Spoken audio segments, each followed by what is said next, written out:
الحمد لله رب العالمين، الرحمن الرحيم، مالك يوم الدين.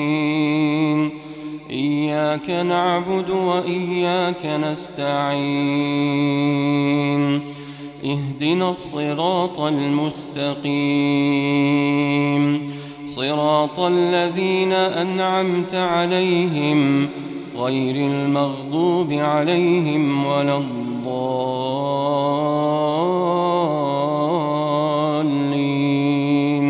آمين.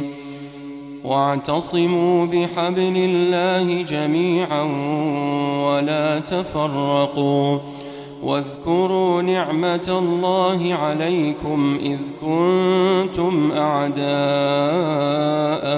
فألف بين قلوبكم فأصبحتم بنعمته إخوانا، وكنتم على شفا حفرة من النار فأنقذكم منها.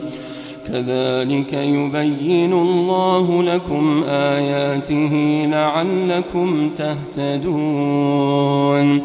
ولتكن منكم أمة يدعون إلى الخير ويأمرون بالمعروف وينهون عن المنكر، وأولئك هم المفلحون. ولا تكونوا كالذين تفرقوا واختلفوا من بعد ما جاءهم البينات، وأولئك لهم عذاب عظيم. يوم تبيض وجوه وتسود وجوه، فأما الذين اسودت وجوههم أكفرتم بعد إيمانكم فذوقوا العذاب بما كنتم تكفرون. وأما الذين ابيضت وجوههم ففي رحمة الله هم فيها خالدون.